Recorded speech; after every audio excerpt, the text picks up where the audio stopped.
देखिए बजट का एक क्लासिफिकेशन हम अब तक फॉलो कर रहे थे कि बजट उसका रेवेन्यू पार्ट वहाँ पर होता है incoming and outgoing money, receipt, expenditure, right. Receipt के अंदर होता है अपना टैक्स नॉन टैक्स, और नॉन टैक्स रिसिप्ट के अंदर होता है अपना tax and non tax, tax के अंदर डायरेक्ट इनडायरेक्ट टैक्स, और नॉन टैक्स के अंदर ये अलग अलग profit, interest, dividend, services and so on.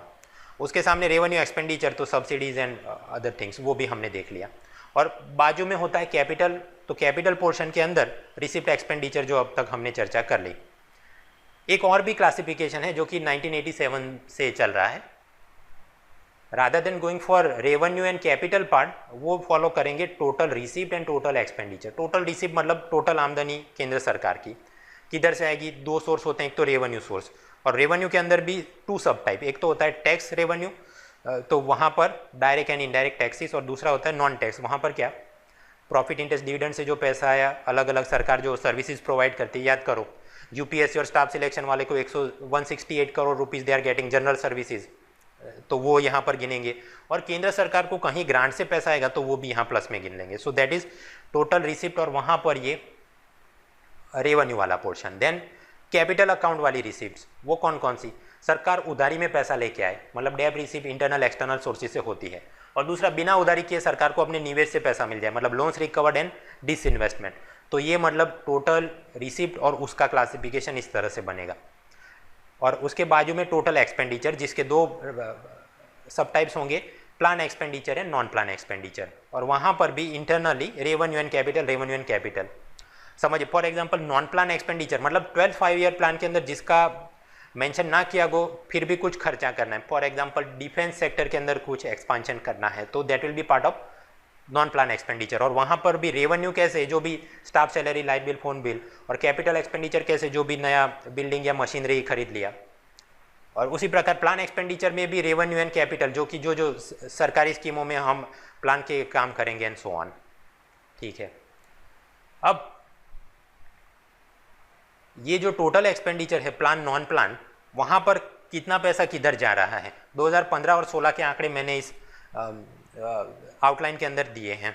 आप पाएंगे कि ग्रांट में जो पैसा है पहले से बढ़ रहा है, मतलब नीचे जो जाने वाले नॉन प्लान एक्सपेंडिचर में, वो इसलिए क्योंकि 14th फाइनेंस कमीशन ने राज्य और लोकल बॉडीज़ को ज़्यादा ग्रांट के प्रावधान किए। उसी प्रकार केंद्र सरकार राज्य सरकारों के 5 ईयर प्लान में मदद करने के लिए जो पैसा देती है उसका भी पहले से ज़्यादा बढ़ोतरी हुई है because of 14th finance commission. और सब्सिडी आप पाएंगे कि वो नॉन प्लान एक्सपेंडिचर और उसका सब टाइप सब्सिडी वो पहले से कम हो रहा है। क्यों, ब्रेक पे जाने से पहले हमने देख लिया वो पेट्रोलियम सब्सिडी में कैसे हम कमी ला रहे हैं सो ऑन। ठीक है, ऐसा plan and non plan expenditure वो आप पाई चार्ट पे प्लॉट करोगे तो पता चलेगा ज़्यादातर अपना पैसा जा रहा है नॉन प्लान एक्सपेंडिचर में और minority is going to plan expenditure.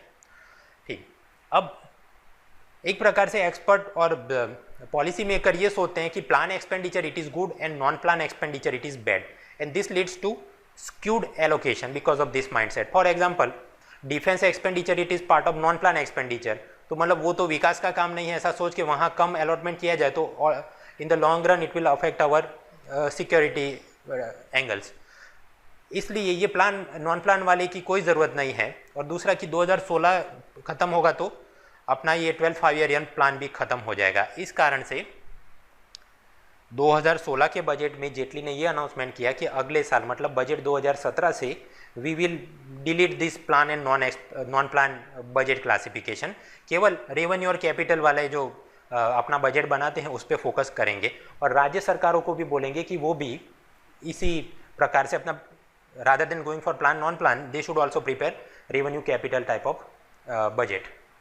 और हर एक जो स्कीम बनाई जाएगी उसकी एक सनसेट डेट तय करेंगे, मतलब मनरेगा चालू किया तो कब बंद करोगे, एक तारीख तय की जाएगी और उसके बाद उसका आउटकम रिव्यू होगा, थर्ड पार्टी से नीति आयोग कराएगा और फिर वहाँ से पता चलेगा कितना अच्छा या बुरा काम हुआ और फिर सोचा जाएगा कि स्कीम को चालू करना है, डिसकंटिन्यू रखना है या सो ऑन। अब एक सवाल कि ये सरकार बहुत सारी स्कीम तो बनाती है बट उसमें से ज़्यादातर अपने को बढ़िया आउटपुट क्यों नहीं दिखता है, जनता बढ़ चढ़ के उसमें पार्टिसिपेट क्यों नहीं करती है। So that leads to general studies mains paper 2, वहाँ पर है government policy issues design and implementation. तो ऐसा क्यों किया, कैसे होता है, थियरी टाइप ऑफ चीज़ें हैं। ML2P1 ये वाले लेक्चर पावर पॉइंट में आप देख लेना तो मेंस के लिए ये पूरा माल आपको काम आ जाएगा। बेसिकली वर्ल्ड बैंक और उसका ये बिहेवियरल इकोनॉमिक्स वाला एक रिपोर्ट है, वो आपने पढ़ना है, जो कि उसकी समरी मैंने यहाँ पर दे दी है, ये वाले लिंक पे आप जाना। आगे बढ़ते हैं। ऑल इन ऑल की ये प्लान नॉन प्लान वाला जो था माइंडसेट और सेंट्रली स्पॉन्सर्ड स्कीम माई बाप राज, उसके चलते it led to multiple scheme. Left hand क्या कर रहा है, राइट हैंड को पता नहीं, empires within empires, duplication of man material department efforts, right. तो ये चलते बहुत इकोनॉमी को नुकसान हुआ। यूपीए सरकार थी तब, there were 147 centrally sponsored schemes. फिर उनको भी लगा कि इससे कुछ आउटपुट तो मिल नहीं रहा है और अपना फिजिकल डेफिसिट बेफिजुल बढ़ रहा है, सो दे रिस्ट्रक्चर्ड, रिड्यूस्ड, और 147 है उससे कम करके उनको कर दिया केवल 66 सेंट्रली स्पॉन्सर्ड स्कीम। उसके बाद मोदी सरकार आई, मोदी ने 6 नई स्कीम डाल दी, तो 66 + 6 मतलब 72 स्कीम हो गई।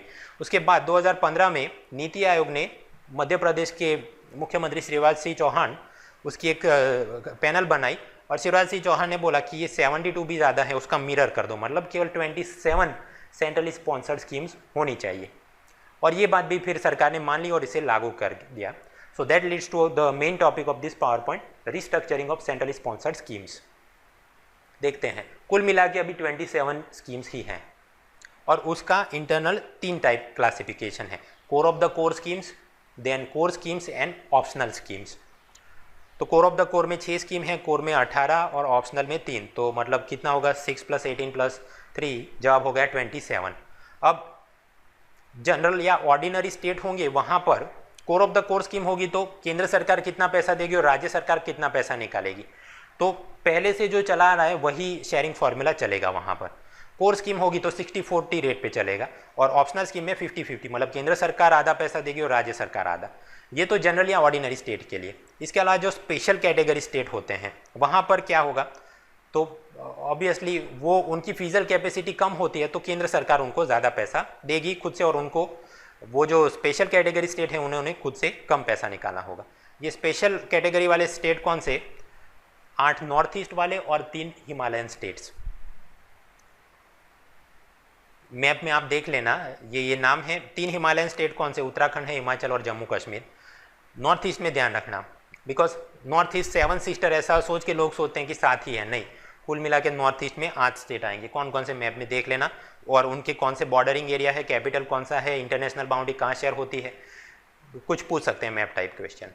ठीक, वापस आते हैं कि there are totally 27 central sponsored schemes. अब वो देख लेते हैं। सबसे पहले उसका सब टाइप है core of the core scheme. कितनी है, 6 स्कीम है। कौन कौन सी, एक तो NREGA, second national social assistant program for this old age and widows and so on. फिर एससी के लिए जितनी भी स्कॉलरशिप की अलग अलग स्कीम चलती थी, प्राइमरी में, सेकेंडरी में, या फिर उनको ओवरसीज़ पढ़ने के लिए जाना हो वहाँ पर, या फिर उनको कोई एंटरप्रेन्योरशिप के लिए, वो सभी को मिलाकर एक ही अम्ब्रेला स्कीम फॉर एससी, एक उसी प्रकार एसटी, ओबीसी और माइनॉरिटी के लिए एक अम्ब्रेला स्कीम। तो ये कुल होके 6 core of the core schemes. Then 18 core schemes. Core schemes ये कौन सी, स्वच्छ भारत अभियान है, ब्लू रेवोल्यूशन, ग्रीन रेवोल्यूशन, उसके जो प्रोजेक्ट, नेशनल हेल्थ मिशन है, कृषि कल्याण। तो आप ये घर पे छोटे फॉन्ट में है, आराम से देख लेना। ये 18 स्कीम ऐसी है जिनको बोलते हैं कोर स्कीम। यहाँ पर फंडिंग पैटर्न क्या है, ऑर्डिनरी स्टेट के लिए केंद्र सरकार 60% देगी, राज्य सरकार 40% निकालेगी, और स्पेशल कैटेगरी के जो स्टेट हैं नॉर्थ ईस्ट एंड हिमालयन, वहाँ केंद्र सरकार 90% देगी और वो स्टेट्स ने 10% खुद की जेब से निकालना होगा। Next, optional scheme. 3 optional scheme है। कौन कौन सी, बॉर्डर एरिया डेवलपमेंट। अब स्वाभाविक ये ऑप्शनल इसलिए है कि आप अगर कोई अंदरूनी राज्य है जैसे मध्य प्रदेश, तो वो तो कोई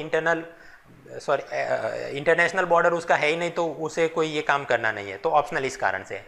सो border area development programme, national river conservation plan and Shyama Prasad Mukherjee rurban mission. तो ये 3 स्कीम है। वहाँ पर फंडिंग मैकेनिज्म क्या है, ऑर्डिनरी स्टेट में 50-50 केंद्र सरकार, राज्य सरकार, और स्पेशल कैटेगरी में 80-20। ठीक, तो restructuring of central sponsored schemes वो देख लिया। इंडिविजुअल स्कीम उसकी बात करेंगे जब इंडिविजुअल सेक्टर्स पे आएंगे, से एग्रीकल्चर है, और उसी प्रकार जब बैकवर्ड या माइनॉरिटी या SC ST उनकी जो स्कीम है तो HRD वाले सेक्शन में आएंगे तो तब बात करेंगे। ऑल इन ऑल जो ओवरऑल रिस्ट्रक्चरिंग देखना था CSS का वो देख लिया। अब आगे आते हैं फिजिकल डेफिसिट।